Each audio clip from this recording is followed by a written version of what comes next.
For years, Bleach fans waited to see Kitsuke Urahara's Bankai. When it finally appeared, it instantly became one of the most unique Bankai in the entire series.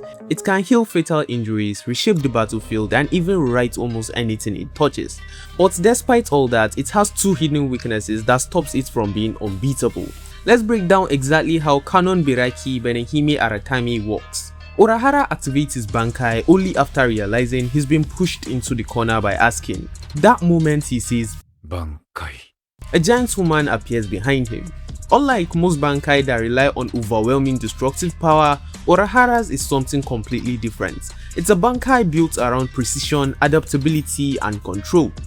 The easiest way to understand Urahara's Bankai is to think of it as surgery. Its ability is to restructure anything within its range. That means it can cut, repair, strengthen, or even reconstruct almost anything it touches. Need to heal a fatal injury? It can do that. Need to strengthen a damaged arm? It can do that too. Need to tear open the battlefield itself? It's also possible. Rather than simply destroying, Urahara's Bankai rewrites. During the fight, asking damages Urahara's eye. Instead of retreating, Urahara simply reconstructs them. Later, he restructures his own arm, making it powerful enough to overpower Askin in close combat. But my favorite use comes near the end of the battle. After Askin traps everyone inside Gift Ball Deluxe, a space that should be impossible to escape, Urahara doesn't try to brute force his way out. Instead, he restructures the space itself, creating a path for Grimjaw to enter and land the finishing blow.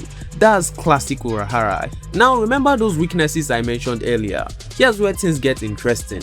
The first is range. Urahara can only restructure targets that are within his Bankai's effective area. If they move outside that range, their ability no longer affects them. The second weakness is that its effect ends permanent. Many of the changes made by his Bankai disappear once it's deactivated. So while it can heal, strengthen, and reconstruct almost anything, those changes don't necessarily last forever. It's an incredible versatile ability, but it's far from invincible. One of the things Bleach does best in making a character's Bankai reflect who they are, and Urahara's represents intelligence. Every aspect of this Bankai rewards strategy, creativity, and adaptability over raw power. It doesn't just make Urahara stronger, it allows him to turn almost any situation into an advantage, and honestly, I can't think of a more fitting Bankai for Kitsuke Urahara. Kubo could have given Urahara a Bankai that simply hits harder than anyone else. Instead, he gave him one that rewards creativity, a Bankai that's just as unpredictable as the man who wields it. And that's exactly why I think Urahara's Bankai is one of the most fascinating Bankai in all of Bleach.